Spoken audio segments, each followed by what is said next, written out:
Deus. Tudo certinho? Amém. Paz do Senhor. Saúdo a todos aqui presentes. E os de casa também.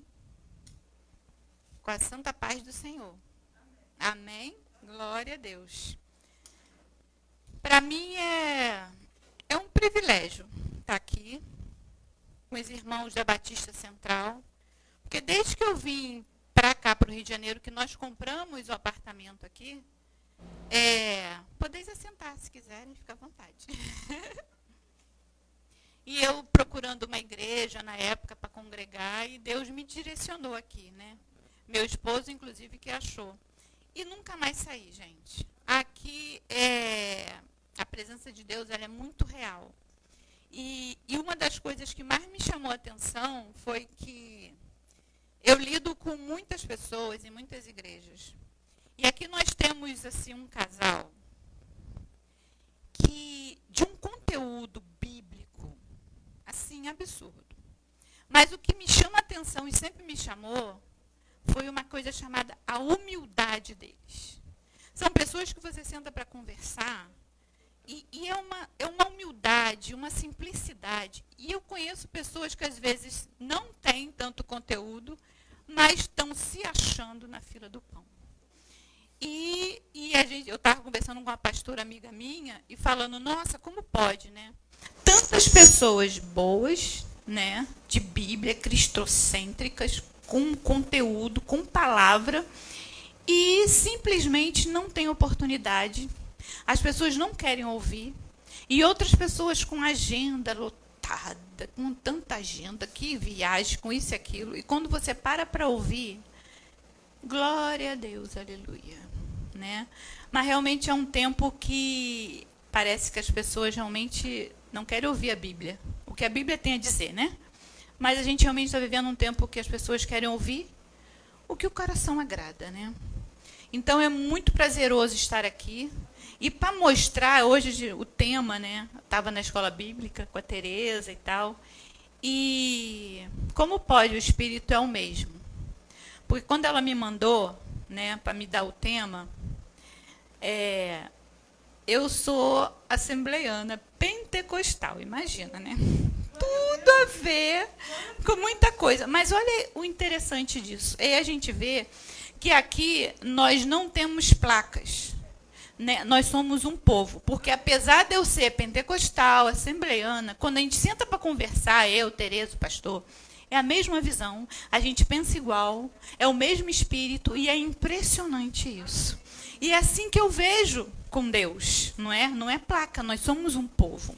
E isso para mim é muito, muito prazeroso de poder testificar. Quando a Tereza realmente nós não nos falamos. E pentecostal, gente, assembleana é bênção. Como nós somos? Nós somos das oportunidades. Então, a oportunidade é aquilo, da oportunidade. A gente tem que estar pronto, não tem plano. Muitas vezes não tem, o plano é de Deus. A gente sai de casa assim, ó Deus, se eu ver aí o que o senhor vai fazer. Porque na minha igreja é uma coisa tão assim, Deus chegar, na paz do Senhor, meu marido fica assim, nossa, como é que pode tu, que esse pastor é doido? Porque eu chego na igreja lá, na paz do Senhor, na paz do Senhor, o pastor chega no meu ouvido, pastora, a senhora traz uma palavra para nós hoje? Domingo, igreja lá, todo mundo. E aí você faz o quê? Você clama sem Jesus, sem poder, vai para o banheiro, chora, dobra o joelho e fala, meu Deus, me ajuda.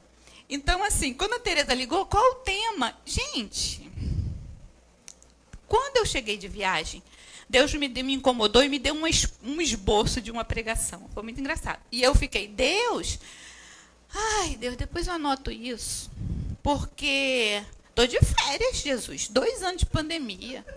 O senhor sabe o que eu vivi lá, a igreja, as demandas. E eu, né, lidando com pessoas, porque eu também sou da área da saúde mental, então atendendo pessoas online e tal. E aí eu falei, meu Deus, né? Deixa, né? Ok. E aí eu vim para o culto e o pastor, foi muito engraçado, eu falei, pastor, e domingo que vem você vem? Aí eu fiz assim, tô aqui. Aí ele, beleza, traz uma palavra. Gente, quase que meu joinha faz isso, né? Porque eu tô com joinha assim, de repente, quase um dislike. Aí eu falei, Jesus, é isso, tá bom, pai, o senhor sabe que eu sou dessas de oportunidade. Falou, ok, vamos lá. Mas dessa vez Deus já tinha me dado uma palavra, e justamente em cima de relacionamentos, de coisas que eu vivenciei, de que eu ouvi, do que estava acontecendo com as famílias. E era um esboço. Tereza me liga, por gentileza, povo todo tecnológico, chiquérésimo, com tema, com tudo para anotar, e eu tô lá. O que eu fiz? Minha filha pentecostal faz o quê? Pula. Fiquei lá para casa, pulando para lá e para cá. Tereza, tô aguardando. Eu tô, Jesus, qual o tema, qual o tema, qual o tema? Aí Deus me deu o tema, mandei para Tereza assim, no quarto, pulando, que nem pipoca. E glória a Deus, porque quando a Tereza trouxe a EBD, ai, gente, para, que esse Deus não é gente, ó, para. É literal a conexão do que Deus me deu e do que foi a EBD. E eu falei, Deus, como pode isso? Aí eu liguei para uma amiga, eu estava lá, liguei para uma amiga pastora em São Paulo para ela ter misericórdia de mim, né?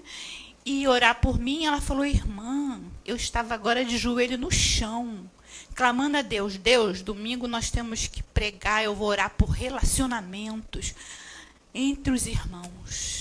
Eu falei, ela já manda foguinho, porque a gente tinha dessas, né? Aí manda foguinho, glória a Deus, aleluia, pula, as duas pula de lá de cá, põe até vídeo chamada para dar glória a Deus junta.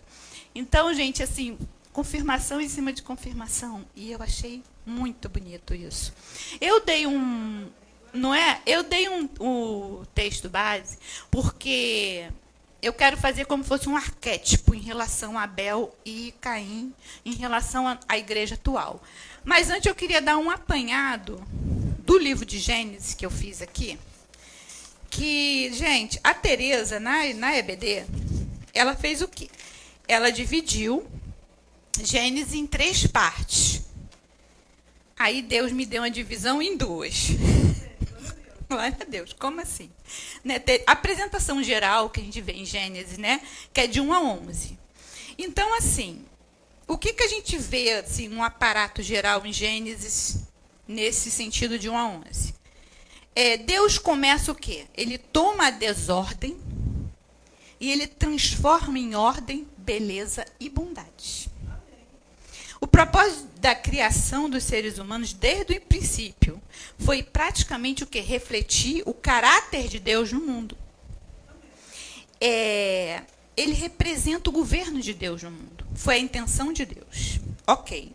Deus deu ao homem o direito de aproveitar de todo o potencial da criação dele. De criar ainda mais, realizar, da nomenclatura. Deus deu isso para o homem. Então, é como se, olha, Deus falasse assim, ó, eu estou te dando uma coisa excelente. E você tem tudo, se você quiser melhorar, ampliar, vai, entendeu? Eu estou confiando em você, é mordomia. Ok. Deus abençoa os humanos. Deus permite que ele escolha, faça... Aí, Deus também é tão bom que ele deu ao homem o direito de escolha. Como assim? Ele deu a escolha no sentido de quando ele colocou uma árvore do conhecimento do bem e do mal. E a única coisa que Deus falou, não coma. Ok. Aí, essa escolha era mais ou menos assim.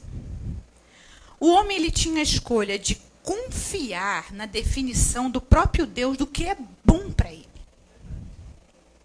Ou buscar autonomia e definir por si mesmo o que é bom para ele.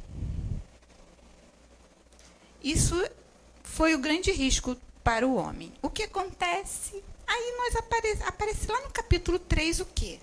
Uma figura que representa a própria rebelião e a morte. Afirmando o quê? Que eles não iam morrer, não. Mas que se eles tomassem a decisão de comer do fruto, eles seriam como Deus, igual a Deus. Gente, o grande engodo. Por quê? Porque quando nós lemos em Gênesis, no início, o que a gente lê Deus falando? Eis que eu faço o homem à nossa imagem e semelhança. O homem já era parecido com Deus. O homem já era igual a Deus. Ele não precisava comer do fruto para ser semelhante e igual a Deus. Entendeu? E aí, o grande engodo. A chavinha que Satanás fez. O homem ele já tinha isso. Para quê que ele precisava comer aquele fruto? E aí, o homem, bobinho, caiu na esparrela e comeu. Resumindo, o que acontece? Nesse inteirinho,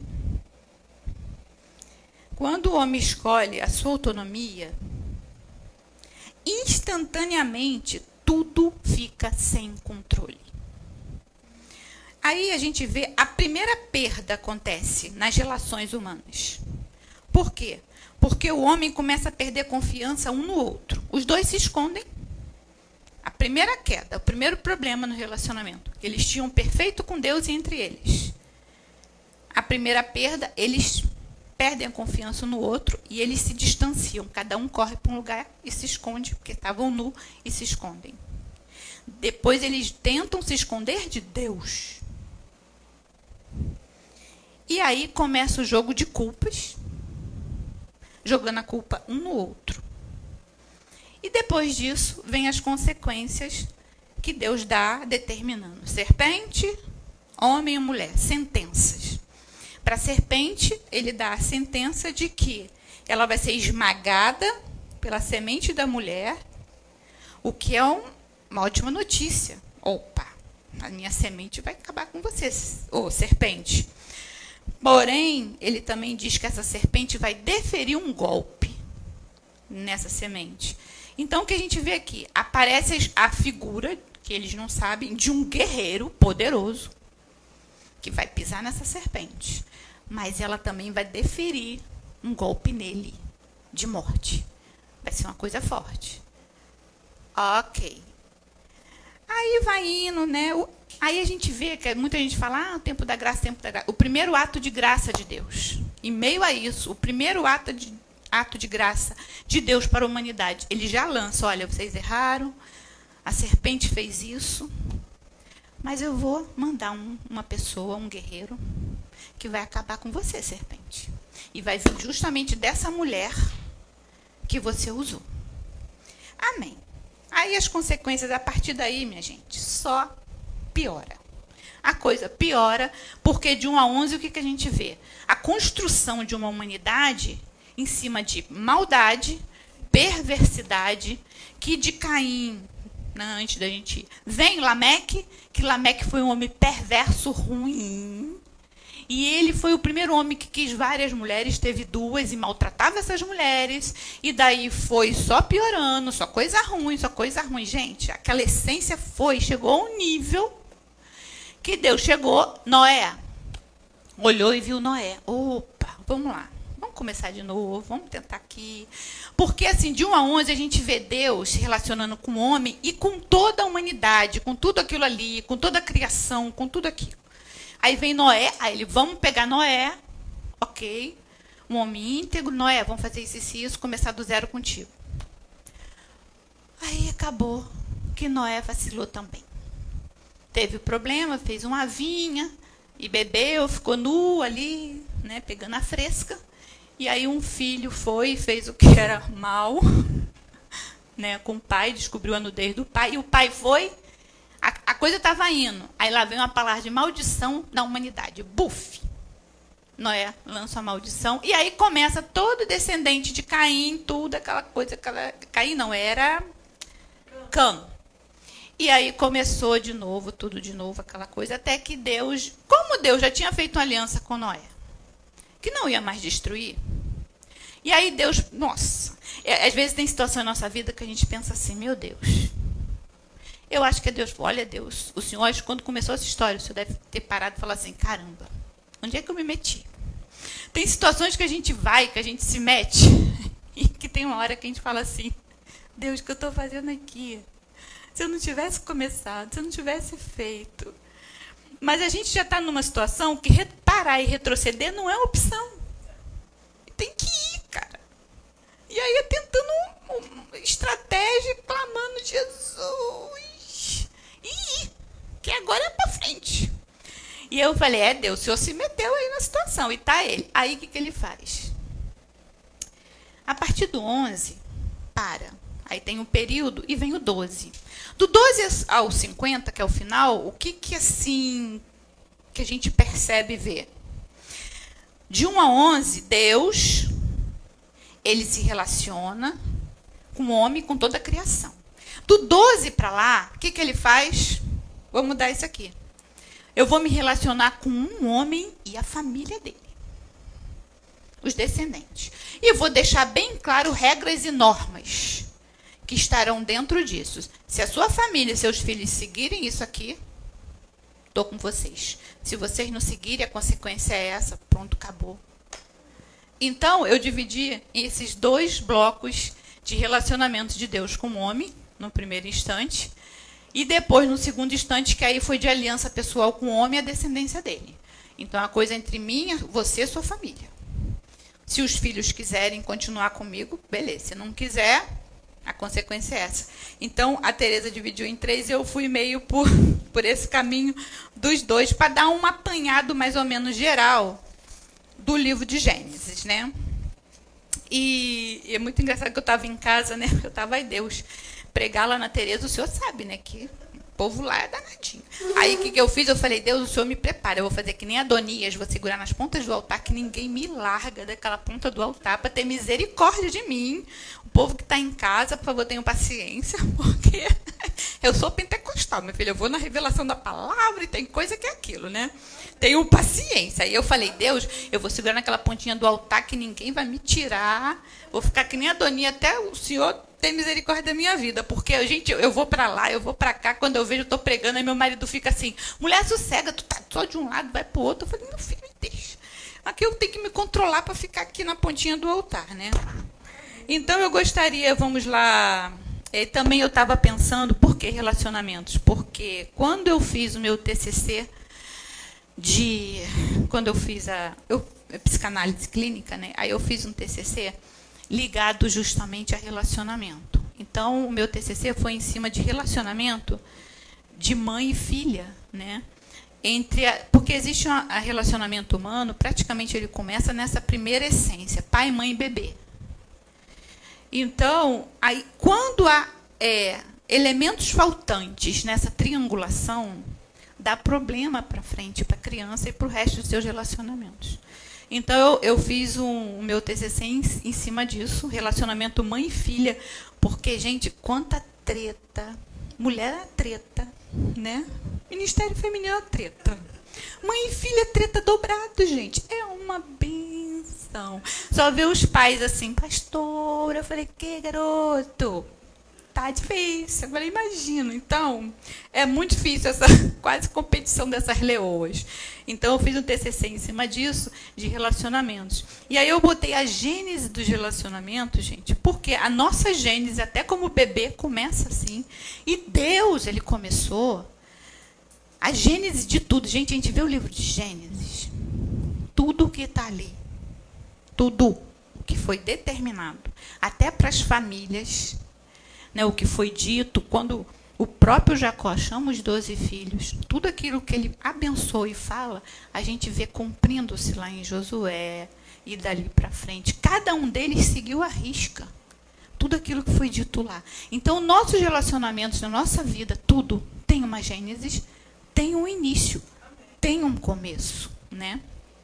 Então, eu gostaria de ler a leitura oficial que eu coloquei, que está em Gênesis 4.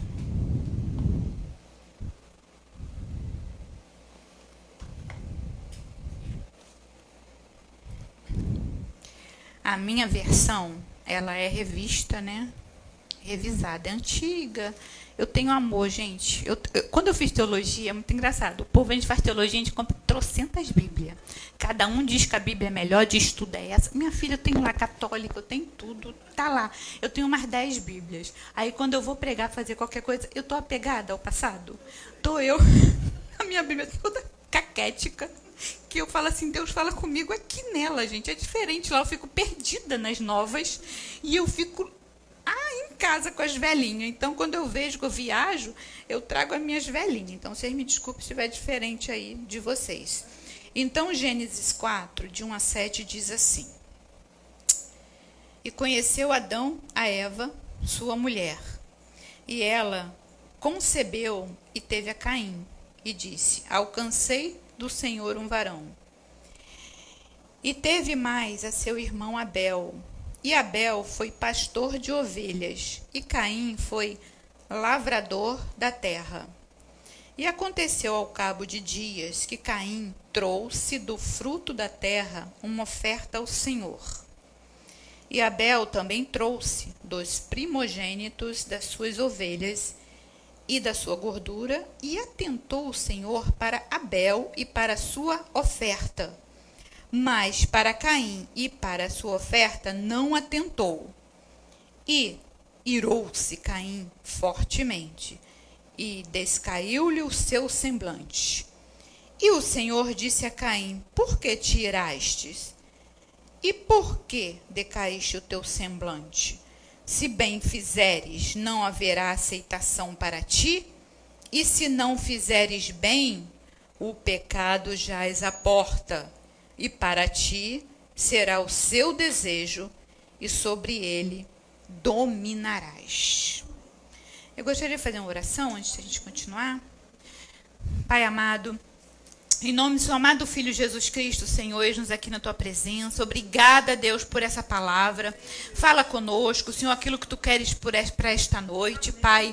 Cada coração, Pai, em nome de Jesus, que vai receber a semente esta noite, hoje, a posteriori, pelas plataformas digitais, os que estão conosco de forma remota, Pai, em nome de Jesus, cobre com teu sangue, abençoa, proteja, livra de todo mal, Pai, em nome de Jesus, que esta palavra reverbere, prospere, Senhor, onde quer que ela seja alcançada, Pai, em nome de Jesus, sede conosco mais este momento, em nome de Jesus, visita aqueles que amamos, aqueles que estão nas ruas, em algum lugar, Pai, tira toda a preocupação dos nossos corações, apresentamos cada um deles a Ti, toda a nossa parentela, Pai, em nome de Jesus, nossos relacionamentos, todos aqueles que estão repensando sobre isso, com o coração apertado, em relação a uma série de contendas, Pai, em nome de Jesus, que essa noite o Senhor entra com bálsamo, com Teu amor, com a Tua graça, com Teu carinho, Pai, em nome de Jesus, amém.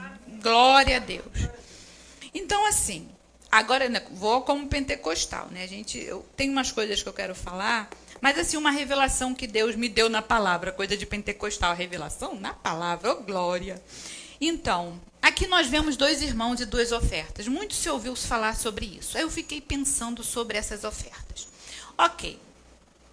Caim, ele foi o quê? A gente vê aqui o agronegócio, né? Fala-se tanto no agronegócio, olha aí aqui, já prosperando. Um pecuarista e o outro agricultor. Ok. E aí veio lá o agricultor. Eu acredito assim. Muitas pessoas já pregaram falando que Caim pegou de qualquer coisa, de qualquer jeito e foi lá. Gente, eu não consigo vislumbrar dessa forma. Se ele foi ofertar alguma coisa para o Senhor, e ele pegou dos frutos que ele tinha. Ele não pegou um fruto podre, uma alface murcha, lógico que não. Ele pegou as frutas, as verduras e tudo direitinho. Ele foi e montou o altar dele. Ok. Aí aqui a Bíblia diz que, assim, na minha versão, né? Aí eu não sei, a Tereza, depois tem o papo da mensagem, eu não sei, que aí vocês, né, podem refutar alguma coisa. Mas aqui diz assim, né? E Abel também trouxe dos primogênitos das suas ovelhas. Esse também é como se eu sinto assim. Ele também é assim. A pastora Elizabeth levou um bolo para o pastor Emerson. Aí fala assim, a irmã disse também. Então a gente tem uma sensação de uma similaridade na coisa, não é?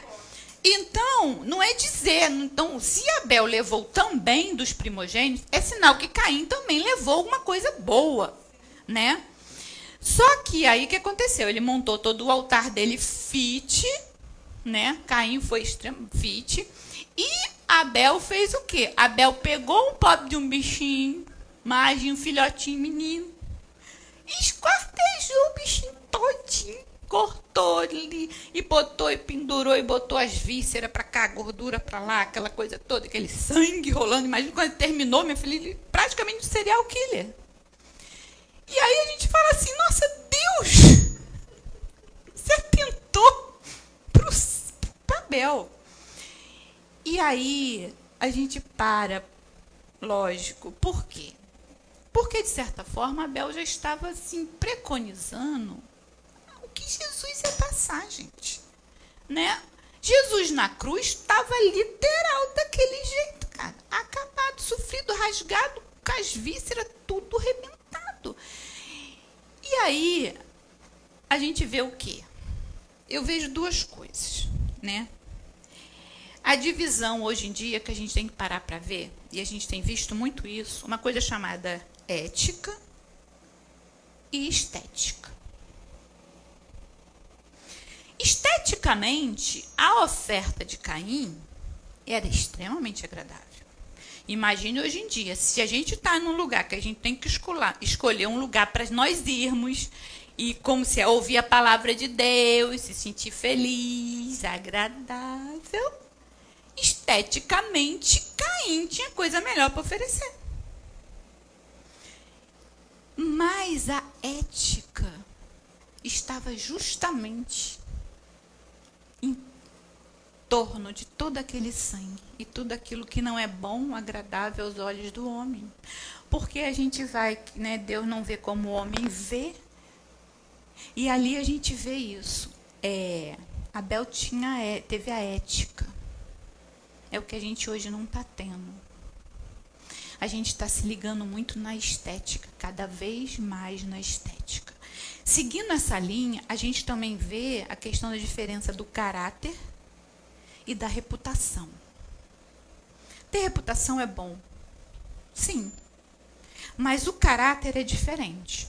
Porque a reputação é tudo aquilo que o homem, a mídia, fala sobre você. Você tem uma boa reputação, você está bombado na internet, cheio de seguidores, aquela coisa toda. Agora, o caráter fala daquilo que Deus fala sobre você, que Deus testifica sobre você, que os anjos testificam sobre você, porque é a coisa que ninguém vê, só Deus vê. Então, de novo, a estética e a ética e o caráter e a reputação. E hoje em dia nós temos visto cada vez mais o povo preocupado com reputação e ética e estética. E a ética e o caráter está se acabando. E é uma coisa que quando a gente vê em Mateus 12, Jesus lutando contra isso. Em Mateus 12 a gente vê os fariseus o tempo inteiro. Ah, mas seus discípulos não estão fazendo o que é lícito num sábado. E Jesus vai... eles preocupados com a reputação. Eles eram muito preocupados com a reputação deles, sem caráter nenhum. E Jesus o tempo inteiro confrontava isso. A falta de caráter deles, a hipocrisia, e eles ligados na reputação. E hoje em dia a gente continua nessa pegada. E cada dia pior. Eu estava conversando, como eu falei, né, com essa pastora, ela tem um canal no YouTube, né, e ela fica assim... É tanta coisa que está acontecendo, são tantos escândalos, e essas pessoas continuam, porque tem reputação, tem fama, e estão continuando nos púlpitos.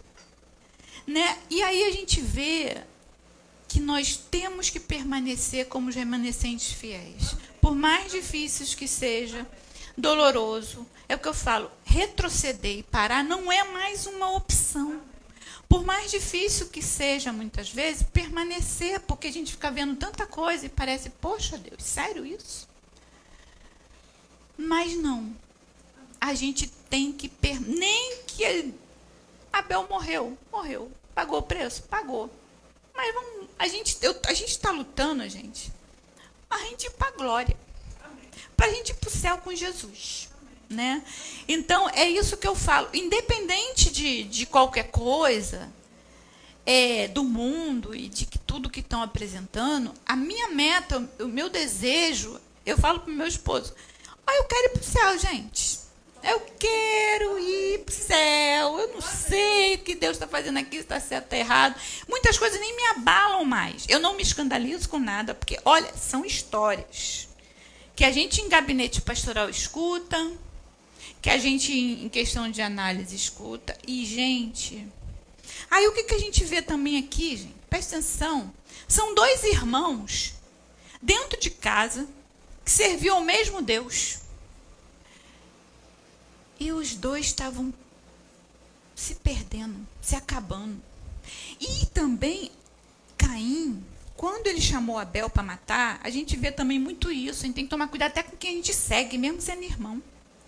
Porque Caim, o que ele fez? Deve ter, Abel, vamos ali comigo. Vem aqui, vem. É lógico que, de repente, Abel deve ter percebido que o irmão ficou chateado com aquela situação. Mas ali tinha o quê? Tinha uma questão de hierarquia, Caim era o primogênito. Então, de certa forma, sabe aquela coisa do irmão? Não, é meu irmão, pô. Não vai me levar para uma furada. Não é possível. Eu vou seguir, vou com ele. E muita gente está seguindo esses irmãos, gente, para a morte. Confiando porque, não, mas é hierarquia, mas é meu irmão, não, mas pelo amor de Deus. Ele tem autoridade sobre a minha vida. Gente, esse negócio de ter autoridade sobre a vida está levando gente para o inferno, mas bonito. Isso é impressionante. Há muito tempo a gente se pregou sobre o filho pródigo, né? Sobre o que foi embora, e aí ele se arrependeu, aquela coisa toda, voltou arrependido, e o de dentro, que estava ativista. Gente, hoje os irmãos estão brigando e se perdendo dentro das igrejas. Hoje em dia, as minhas pregações que Deus tem me levado é mais para salvar os crentes do que os de fora. Eu fui evangelizar numa praça que tem em Taguatinga uma vez, né, tem um mês atrás, né? Aí a gente teve que ir e tal, eu fui, aí sentei na praça, muita prostituição, enfim, né? Foi até engraçado. Ai, Jesus! Aí eu sentei lá, né? Tava vindo, aí uma menina sentada, eu fui, posso sentar do seu lado? Ela, vai sentar do lado da prostituta? Eu falei, vou, por quê? A praça é pública, vou sentar, não posso? Ela não pode, mas é que as irmãs vêm aqui evangelizar, ninguém senta perto da prostituta, não, porque nós é suja, pecadora. Eu falei, tá bom, mas vou sentar, todo mundo vai sentar, tô cansada. Aí sentei. Gente, aquela menina, ela estava desviada. Ela sabia tudo de Bíblia. Mas ela falava de Bíblia. Mas assim, não precisei evangelizar ela. Ela sabia. Aí eu falei, mas menina, eu estou desviada, cansei, essas igrejas. Por que eles pedem para a gente fazer propósito? A gente tem que fazer propósito, tem que dar alguma coisa. Se a gente não tem para dar, como é que eu vou fazer um propósito se eu não tenho nada para dar? Então, a sensação que eu tenho, se eu não tenho nada para dar, eu não vou receber. Então, eu vou ficar fazendo o que lá? Um tapa na cara, né? Porque só pede, é só isso, é meta, é propósito, não sei o que, tudo. Ai, sabe, tá difícil, não aguento, não. Aí caí mesmo, vim pra cá, sei que tô errada. Ai, meu Deus, tô cansada dessa vida. Aí nisso chegou um cliente para ela, que eles estavam se olhando. Aí ele chegou, me olhou, eu tava com a camisa da igreja. Aí ele chegou, você é cara, né? Aí ela, tá maluco, homem? É a pastora dos irmãos que tá ali. Outro desviado. Ele, meu Deus, pastora, misericórdia, tem misericórdia, Jesus. Daqui a pouco sentou e começou a falar de Bíblia também.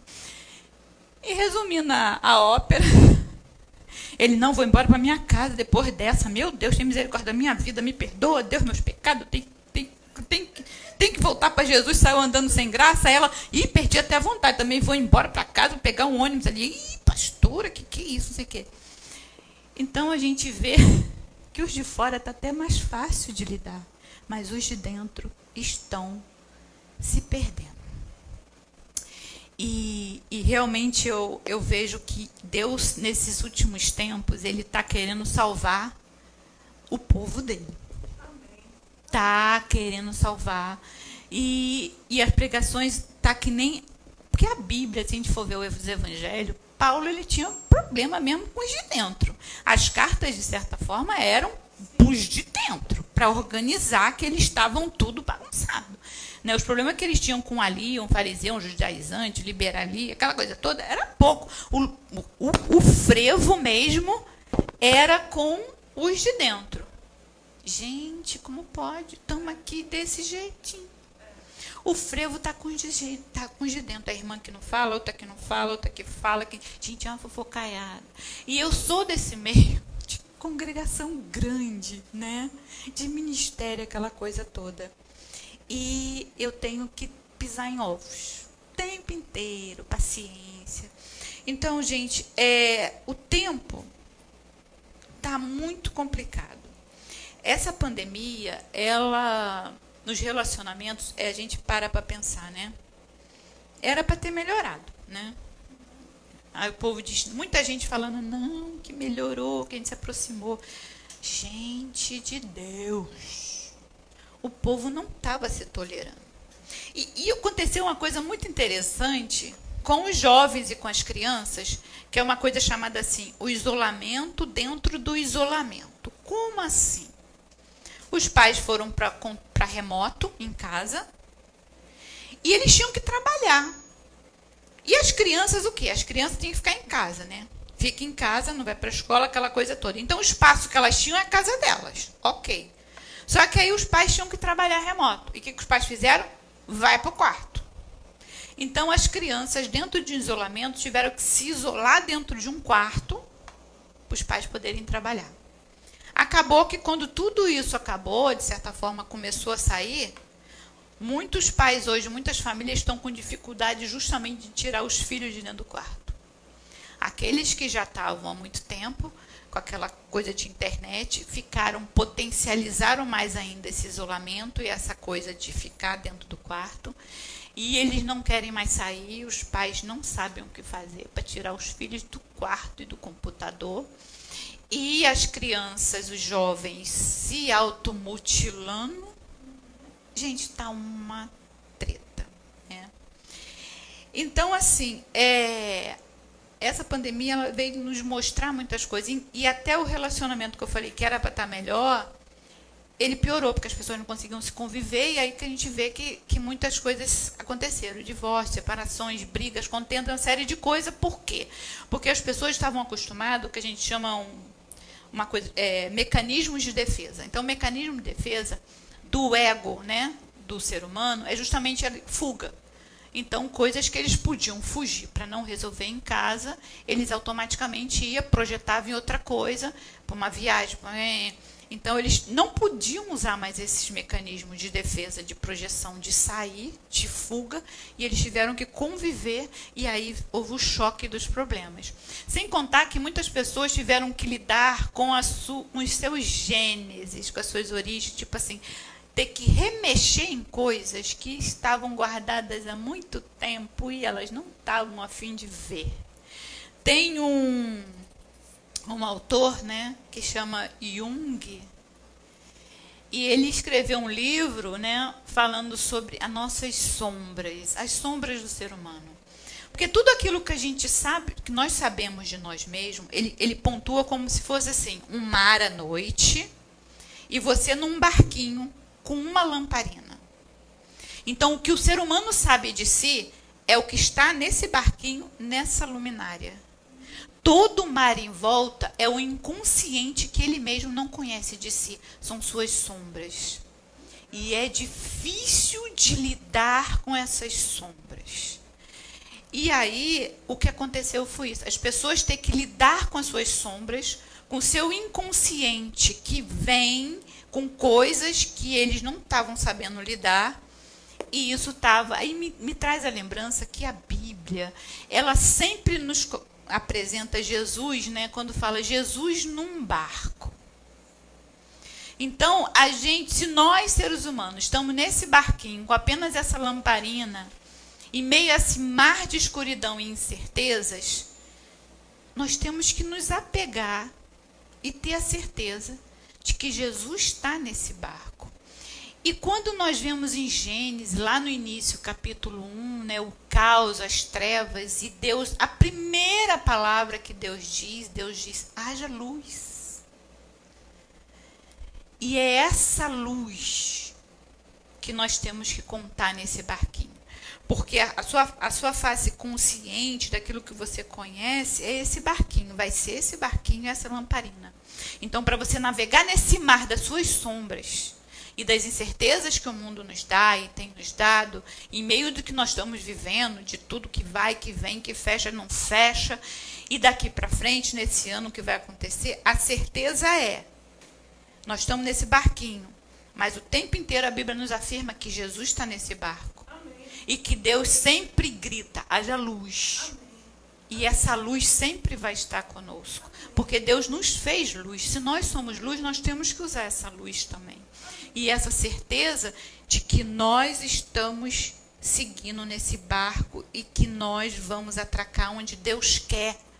Mesmo que em meio a essa imensidão nós não temos uma bússola, mas a certeza de que nós estamos indo, porque eu falei, parar e retroceder não dá, a gente tem que seguir. Então a nossa bússola vai ser quem? O farol vai ser quem? Vai ser essa fé em Deus. É por isso que a gente falou de Abraão, né? Abraão, ele tinha essa fé, que na escola bíblica a irmã Teresa falou que ele se jogava nas incertezas, porque é a fé isso.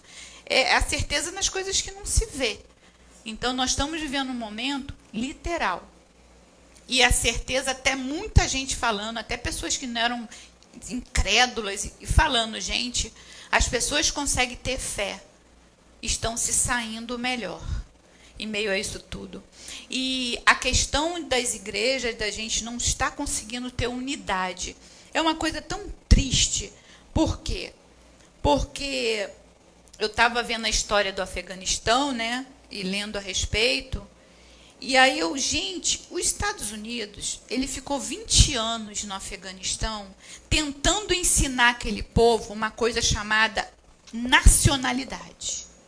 Eles se unirem por uma bandeira, unidade. Eles não conseguiram entender isso. A guerra deles era de tribal, e eles não conseguiram entender. Em 20 anos, bilhões de dólares investidos, eles não conseguiram. E aí eu fui analisar toda aquela parte da Ásia, Oriente Médio. O único país que luta em unidade por uma bandeira, entende o sentido disso, é Israel. Porque Deus ensinou eles desde o início. Eles se dividem em tribos, mas são um. Qualquer coisa que acontece, eles são uma nação.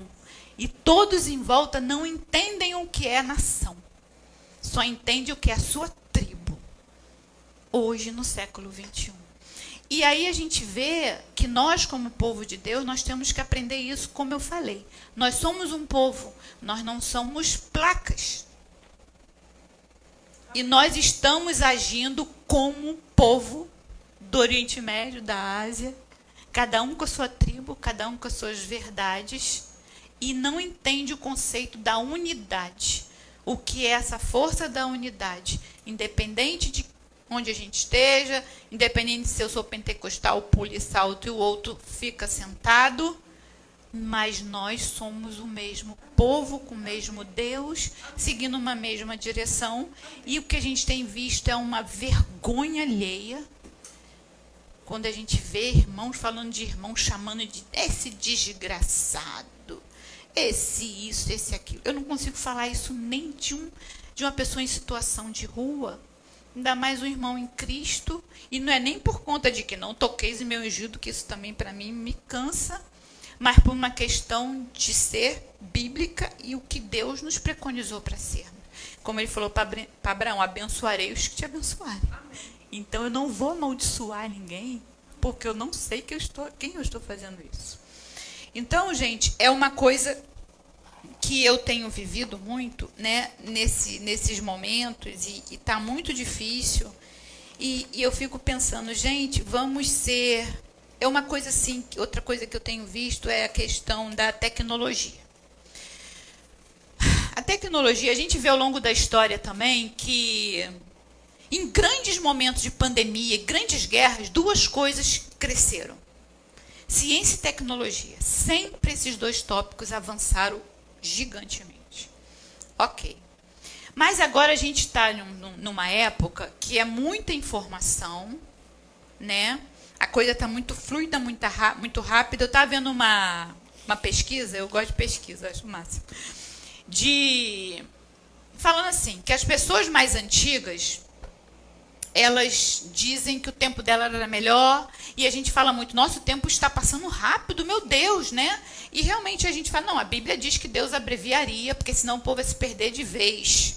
Mas aí a pesquisa é no sentido de que por que o povo antigo tem uma sensação de que o tempo passava mais devagar, e atualmente nós temos a sensação de que o tempo passa muito rápido. E aí eles falaram que a questão toda é uma questão chamada assim, adquirir memórias. Por quê? O povo antigo, o dia deles eram mais longos porque eles viviam intensamente cada momento. Então, a criança ia para a escola, nossa, ela brincava, ela chegava em casa, contava tudo o que tinha acontecido, o trabalho do pai, o que a mãe tinha feito, uma coisa com o vizinho. Então, eles tinham tempo, eles se aprofundavam naquele dia a ponto de guardar memórias. Hoje em dia, nós temos tanta coisa para fazer que a gente não consegue ter tempo de se aprofundar e parar para lembrar. Nós estamos automáticos. Então, a gente acorda, segue, dorme, vai, a gente não se aprofunda.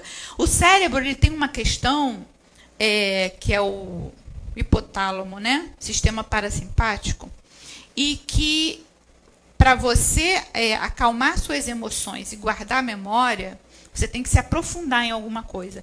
E a gente parar essa questão de se aprofundar no assunto. Quando a gente estuda, né, a gente faz faculdade. Aí a faculdade ela tem uma espinha dorsal de várias matérias que a gente faz. Quando a gente vai se graduar, o que a gente faz? A gente escolhe alguma coisa, dentre tudo que a gente estudou, um assunto, a gente se interessa, vou me aprofundar neste assunto. E dali, quando a gente vai para o mestrado, já reparou que é sempre um aprofundamento maior. A coisa vai se afunilando. Então, nós nos especializamos mais, nos tornamos mais conscientes, com mais memória de assunto, quanto mais nós nos aprofundamos num ponto só. Então, não adianta você tentar ter todas as informações, porque não dá tempo do teu cérebro processar, e você não arquiva, não guarda a memória, e quando você acorda no dia seguinte, é uma sensação de que, nossa, o dia ontem passou, eu não fiz nada. Esse aprofundamento é o que a Bíblia fala, medite na minha palavra.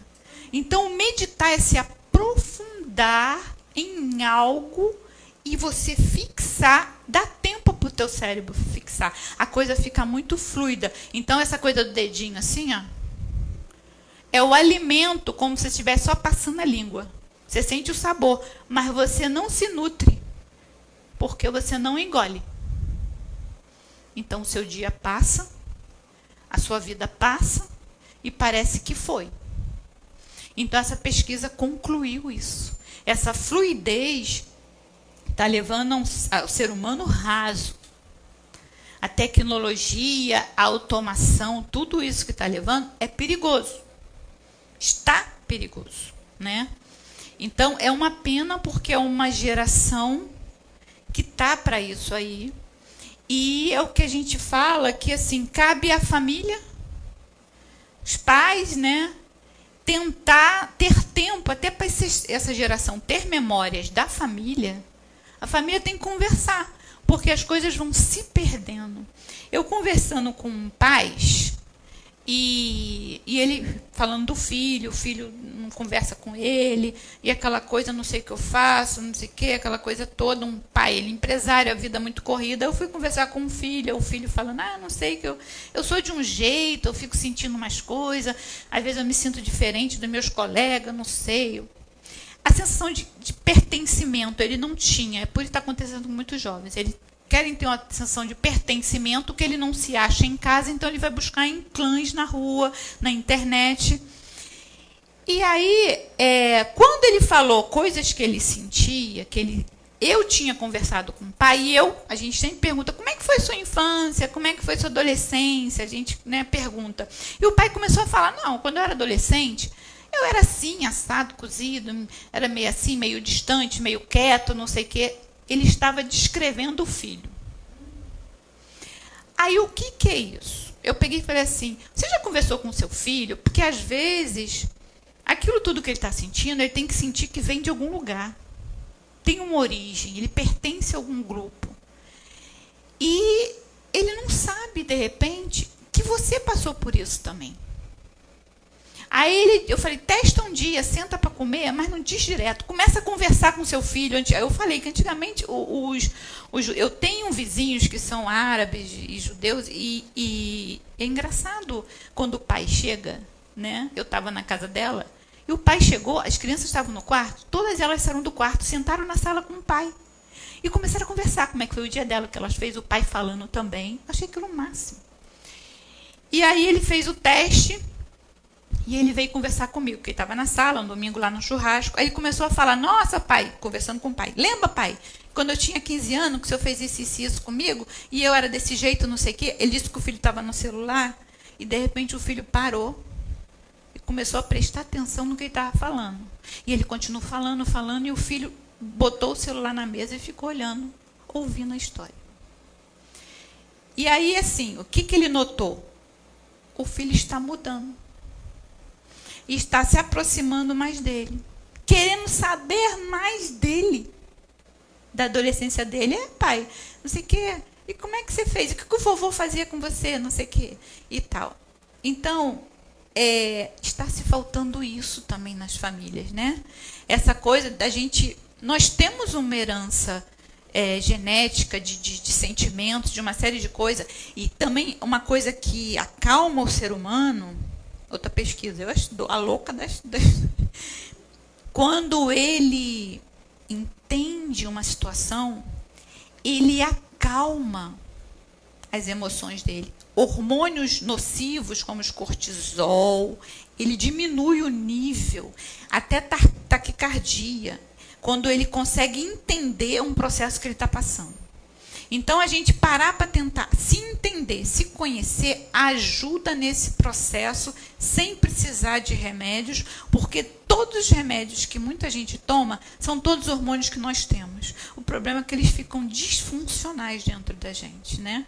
Então, você tentar entender, parar para tentar entender uma situação antes de já querer tomar um remédio, porque a vida tem que continuar, parar um pouco às vezes, refletir e tentar entender, isso age no teu cérebro de uma forma que ele paralisa as emoções nocivas, tipo, congela. E você consegue ver com mais calma a situação.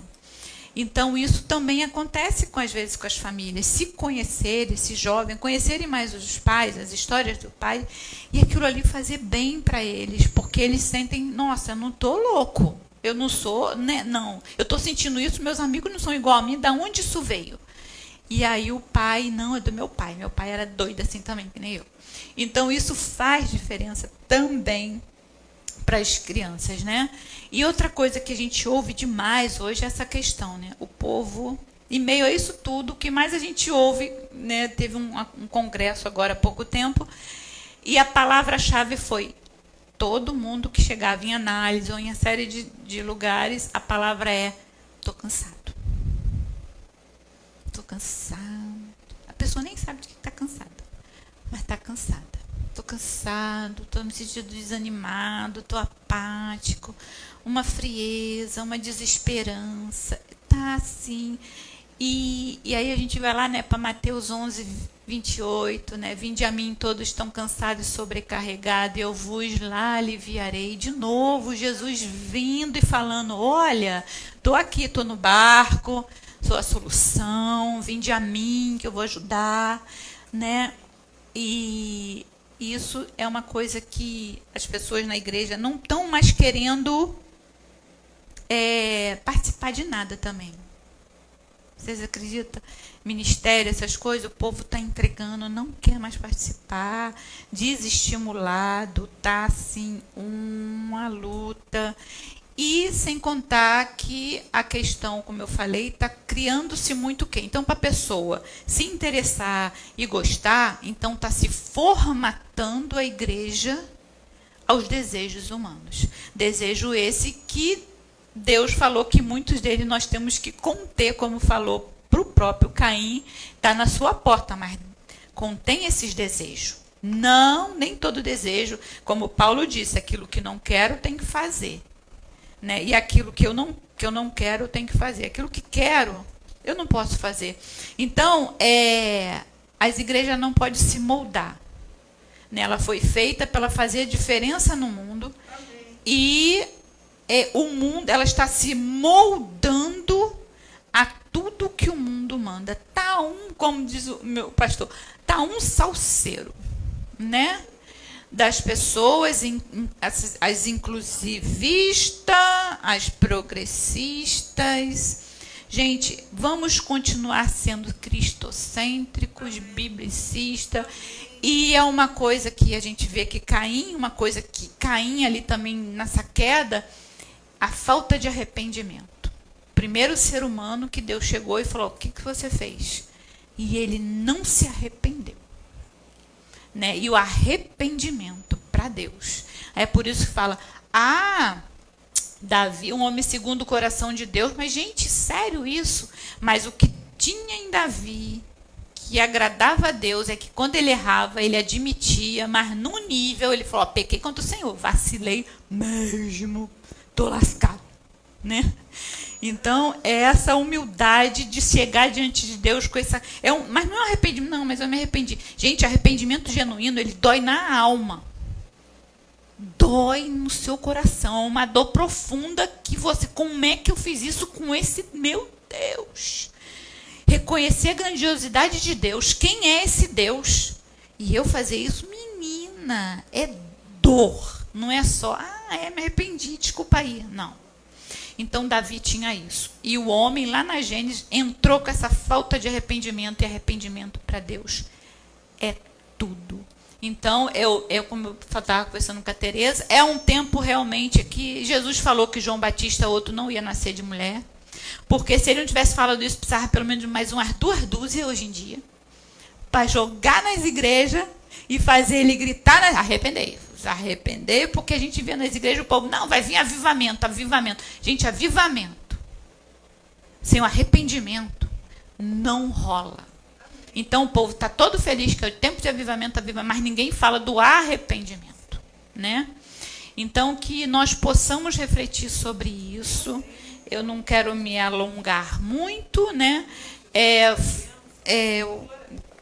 Talvez tinha mais coisa, mas eu vou estar por aqui mais um tempo, quem sabe a gente se vê novamente, né?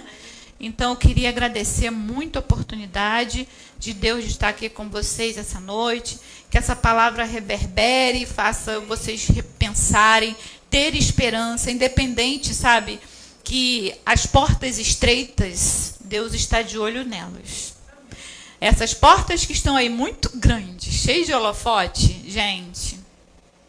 Deus não está olhando, mas Deus tem visto os remanescentes fiéis com as portas pequenas e estreitas, onde vai ter um tempo em que as pessoas vão ter que correr e vão sentir o cheiro das águas nessas portas estreitas. Então, que a gente permaneça, independente do que a gente está vivendo, na desesperança, na tristeza, muitas vezes um cansaço. Deus, será que vale a pena? Vale a pena, porque isso vai nos levar para o céu. E é isso que eu busco, que é a minha meta, entendeu? De ter a certeza que tem algo maior do que tudo isso aqui embaixo, né? Que vocês tenham essa certeza, em nome de Jesus. Fico grata à oportunidade, à confiança que o pastor Emerson falou. Não confio muito em ninguém não, no meu púlpito, não sei o quê. Eu falei, glória a Deus, é isso mesmo. E ele, né, Deus testificou e confiou a mim. E eu fico muito grata por essa confiança, essa aliança que a gente tem de amizade, que, olha, a gente vai se ver em nome de Jesus na glória. Eu creio nisso. Amém? Glória a Deus. Fico grata.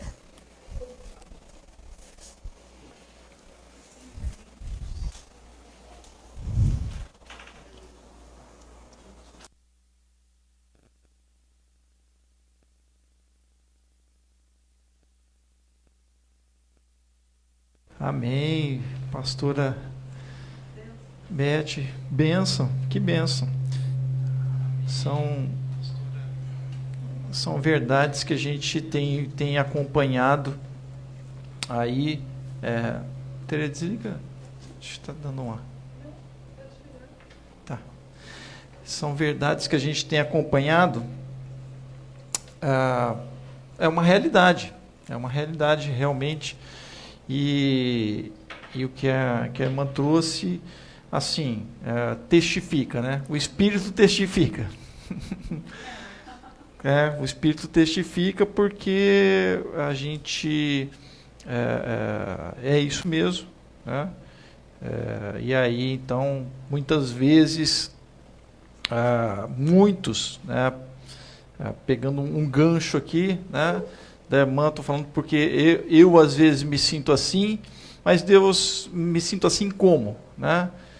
Me sinto como Elias. Né? Elias, que ele, num momento ali de desespero, né, dificuldade e tudo mais, ele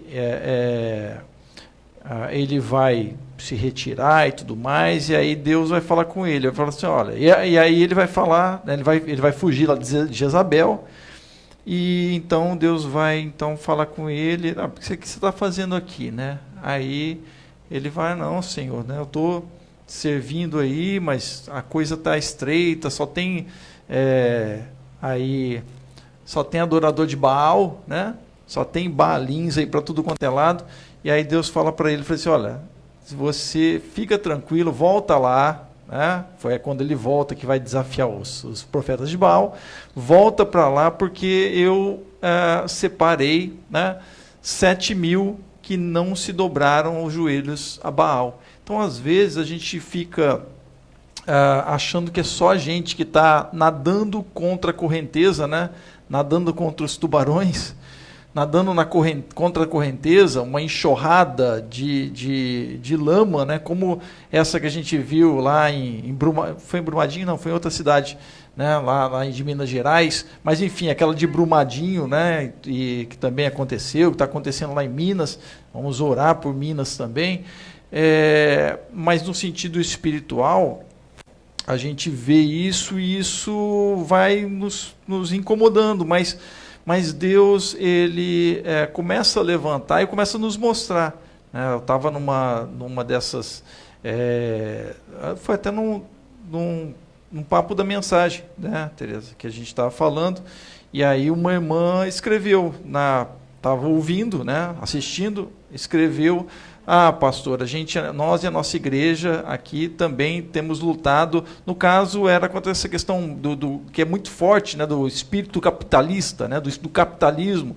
Nós vivemos um regime capitalista, mas quando ele então adentra ao evangelho, e o evangelho se torna o evangelho capitalista, quebra-se os relacionamentos, quebram-se a afetividade cristã.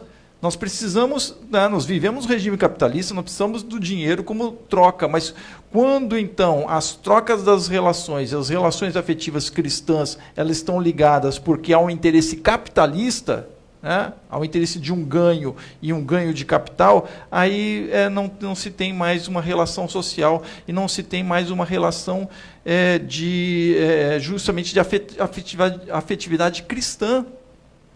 Por isso que aí uma das coisas que hoje, né, a afetividade cristã, aí está essa desunião que a irmã falou realmente, essa falta de unidade, e a Bíblia nos traz uma unidade, né, essa individualidade exacerbada, né, será que a pandemia, né, com o isolamento social, ela ocasionou uma coisa para a gente pensar, né, ocasionou mais afastamento, né, ou isolamento, ou já estávamos isolados, né? Ou a pandemia, na verdade, veio como algo para, na verdade, tentar juntar. Tá? Então, se a gente pensar num plano espiritual, né, maior, de Deus aí, Deus permitindo que isso aconteça, até para que haja justamente aí a família, né, se una novamente, porque as coisas já estavam desunidas, né? O isolamento social aí já estava acontecendo há muito tempo. Então, são coisas aí que a gente coloca diante de Deus, e aí a nossa preocupação também, nós sentimos a mesma coisa. Então, que Deus realmente toca no nosso coração, o Espírito testifica, e a palavra de ordem, como a irmã trouxe aí para a gente, é continuar, não retroceder, e é o que a palavra de Deus nos diz, né? Perseverar. Então, eles perseveravam. A gente, lendo os evangelhos, nós vamos ver os apóstolos ali, Pedro, Paulo, Tiago, enfim, todos procurem a palavra perseverança nos evangelhos. Hoje a gente tem a Bíblia como nos smartphones, né? Então é fácil, só você pegar lá aquela YouVersion, é uma Bíblia excelente. Você coloca lá na busca a palavra perseverança. Você vai ver que você vai encontrar ali, e a palavra de ordem no Novo Testamento, eu não sei quantas, né? Mas vai encontrar muito, né? E a palavra de ordem para a gente hoje é essa: perseverança. Amém. Vamos perseverar. E aí o mundo traz essas coisas, né? Vivemos aí, eu já tenho trazido algumas coisas aí a respeito. Então, a gente vive no mundo que está, né, adorando a imagem do homem. É isso, adorando a própria imagem e a imagem do homem. Então, hoje existe uma adoração de imagem, né? Não é mais aquela imagem da igreja católica, né, que o pessoal, né, condenava muito, etc. Tadinho, aquelas imagens não são nem... A imagem que se é adorada realmente, ela está aqui, ó, te adora, né? É o narcisismo, é a própria imagem que é adorada, e as imagens dos outros ali que são adorados. E aí a gente precisa tomar cuidado com isso. E aí achamos que condenamos a idolatria, né? Idolatria, mas quantos